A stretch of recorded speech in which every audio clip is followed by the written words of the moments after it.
Alright guys, today my camera died already, so I'm just going to record this with my phone. Sorry for the shitty recording. But we're going to talk about the car was, at first, about a year ago, I couldn't get the car to start. I jumped the battery, and then it just kept giving me some weird stuff. Thought ignition, I thought fuel, and then eventually a year later, I found the problem thanks to the guys at DIY, P&P. Those guys, they email traffic back and forth. I ended up having an ECU problem with them. The Megasquirt had a little short in the circuit, and so I had them repair that. The car came back, same problem. I'll just go ahead and show you what we're working with and what fixed it. Let's see if I can switch this. I don't know how.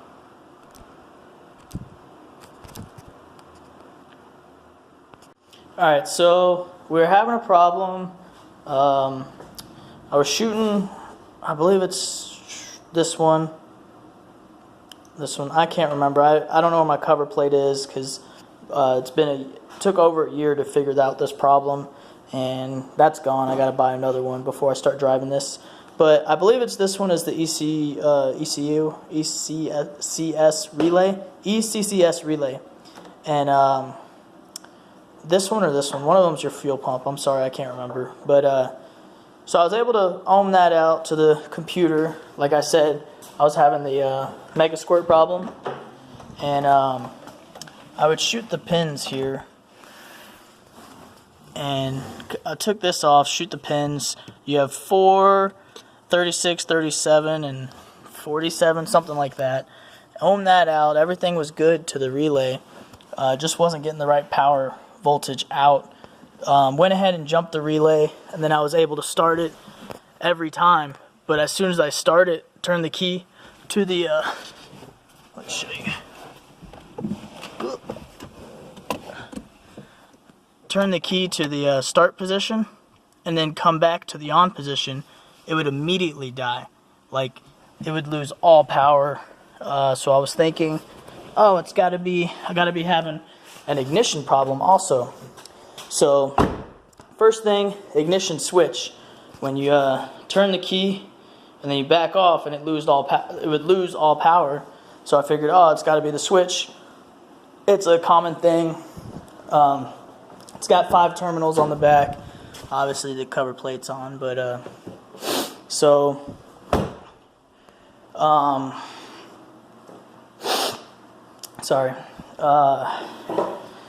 so I replaced that, and then it was getting the same problem. I read, somewhere that the cam angle sensor could be bad. I shot wires everywhere. I picked up downloaded a factory service manual. This relay here I replaced. I read that can do with the ignition core. It's just a little relay that I'm not quite sure what it does, but I read somewhere that it could be that. I took it out, shot good, the resistance and everything, and then I went ahead and shot it again later because I just couldn't figure it out. I shot the ignition core module here. I swapped it out. I think I swapped it back eventually. Everything I would swap out and I would get the same problem, I would just swap back. That way there's no inconsistency with new parts. So, getting spark from here, getting spark everywhere. You borrowed a used distributor. Went ahead and did that. Over here, just couldn't find anything wrong. Ended up buying a new distributor because I just felt like, I don't know, I felt like it could be the used one was bad. Went ahead, replaced that. Couldn't get it. Checked fuel pressure. Fuel pressure's good. Still nothing. Restab it a couple times. Get it started. Like it sounds like it wants to run. I took the car to a shop to get worked on while I was deployed, but unfortunately the shop had some problems go on and couldn't get work done due to employees and stuff like that. So pretty much I think I even shot the TPS. I also shot the pulse width that would go into here to the distributor here, and just nothing. I found out later on that my boost controller that was mounted here actually blew off, and this was teed off before, but I went ahead. I'm just running wastegate, using the HKS wastegate, internal wastegate. I'm just using the spring on that, 25 pounds of boost right now. So ended up working with Megasquirt again once I picked up the car after my deployment, and he told me to come check this connector here. And when I came and looked at it, I was looking everywhere, I couldn't figure it out. Figured out it was this connector. Well, you can see here, I did a shitty splice job. I'm going to come back with a solder and just take this off and go ahead and redo it. That way, since I have the new hood vents, I don't want any water getting in there, since it's a power, obviously. So replace that. Or I just did a quick fix here to get connection, and then I was able to start it every time without the relay jumper, which means the ECU was talking to the ignition, everything's going good.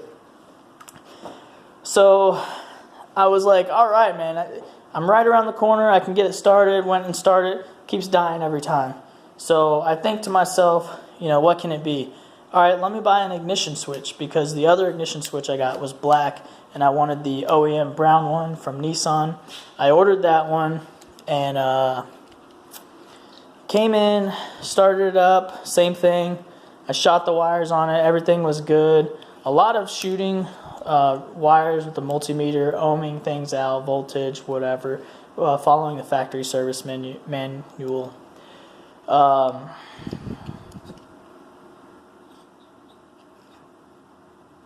So, what else?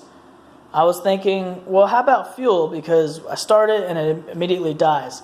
And I was thinking, I haven't heard my fuel pump when I turn it on, but I haven't been paying attention to it. So I'm like, okay, I'm going to troubleshoot fuel the next day.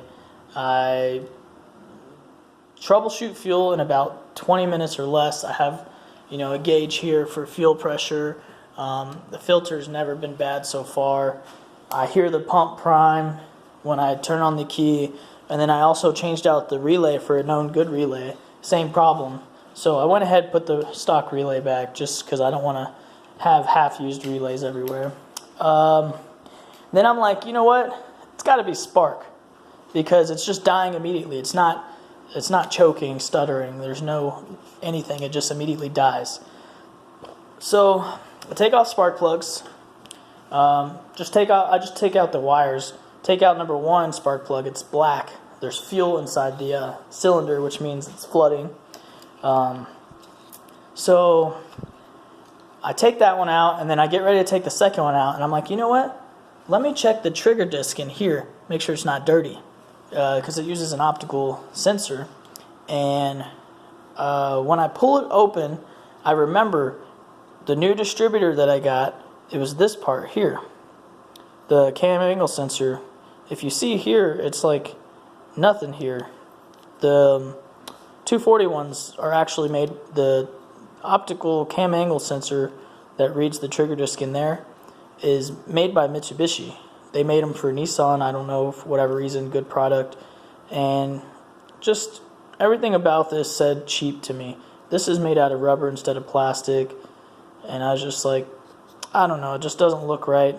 And I remembered I have an aftermarket, the Megasquirt DIY trigger disc, and I couldn't tighten these two screws all the way down, or it would hold the trigger disc in place. See, it's pretty thin. So I was like, you know what? I think I have my stock one laying around still. So I go ahead and put that one in, and the trigger disc is able to spin freely. So I was like, I bet this thing was just, you know, bad from where I got it, or it can only be used with the stock trigger disc since it's a little bit thinner. Plug it in, starts right up, purrs, amazing. So basically, the moral of the story is, when you troubleshoot, just don't throw parts at it. Whatever you do, keep troubleshooting until you find something bad. Because I troubleshot these wires, they seemed good, I didn't find anything wrong, but you know, sometimes you just get parts happy. And at the time, I had a little extra money to go ahead and buy a distributor, and I bought a cheap one, which was aftermarket, and screwed me up in the long run big time. So just troubleshoot. If I would have just went through wiring and found that, it would have been so quick and easy, harmless. But nobody wants to do wiring. I redid the ground multiple times. It was just a big mess. After I got it running, I went ahead and timed it. I think I timed it better than I had it before. It runs pretty good. I need to do a couple tunes on the ECU. It's still sputter and hesitates a little bit at low RPM. Once I get in boost or above 2500, it likes it, but it's bored over, low compression, stage 3 Brian Cower cams, just dual valve springs, everything. It does not like to idle. Well, I mean, it's okay with idling, but it doesn't like to just cruise. But yeah, just make sure that when you're troubleshooting, try to do as much research. I did hours and hours, but you guys have been there where you just get tired of doing the same thing over and over again. Just checking this, checking that. You just want to run again. But here I am, I have the car running, but I'm not driving it because, I wanted to put my wheels on and my wing while it's deployed. I bought a bunch of things, obviously, and then these vents here, they're pretty decent, not too bad. I kind of like the way they look. I like the D-Max style, but I wanted something a little cheaper and also different. Not too many people run this from what I've seen. It's the LRB Speed stuff. They have some really cool stuff. But yeah, I just want to do everything right this time, and I got the oil filter cap on there. Or the wrench. I'm gonna do the oil change. I have a buddy making me a ramp because the car is too low to the ground. Like, if you can see, it's real low. So I want to make sure I got a skid plate coming in, and I want to make sure that everything's good. I don't want to blow this motor up again. So I'm doing an oil change. There was a little bit of fuel in the oil, but I think just because I kept starting it, no spark, just flooding the cylinders. Hopefully it didn't wash away the rings too much, but we'll see. I'll run it and give it some boost and try to seal it back up. But I have this line here, I believe it is. Yeah, this one here is leaking a little bit of coolant on the turbo side. So I got to check that out. Good thing I made it extra long so I can cut about 4 inches out if I have to and check the nipple and everything. But also want to make sure the tune's good to go and do some data logging before I drive it. I have bad master cylinder. It's leaking from underneath here by the booster. I don't hear anything inside the booster, and the vacuum line from the booster is clean. There's no fluid in there. So I'm going to buy a master when I get a chance and replace that. If I see that the booster looks messed up, I'll go ahead and replace the booster also while I'm at it. But I'm trying to get some more videos out for you guys, record stuff, but I just don't have a good camera. And I start working, and I did pretty much all this without recording anything because the camera dies too fast and I'm working too much, and I spent 10 hours in the garage instead of 4 hours like setting everything up and recording everything, and just do one job at a time. You know how it is. But yeah, just subscribe if you want to watch me do some more build stuff and hopefully talk about more things and slow it down a little bit once I get this closer to where I want it. And I'll go ahead and try to do more videos slowly and maybe get a GoPro so I can just record with extra battery life. But thanks guys, thanks for watching. I hope this video helped you just think about what you're replacing, and if you have any questions about a start issue it doesn't run, it starts and then dies immediately, you could go ahead and message me and I'll let you know what I think it could be, because I have hours and hours and hours of just studying and research on what the problem could be. I can also send you, FSM stuff or show you where to look it up and help you out if you need it. But I'm kind of busy, so I might not get to everything, but I'm sure there's not too many people worried about this. There's 240 forums everywhere. So, yeah, thank you for watching, and hope to see you soon. Later. Peace out.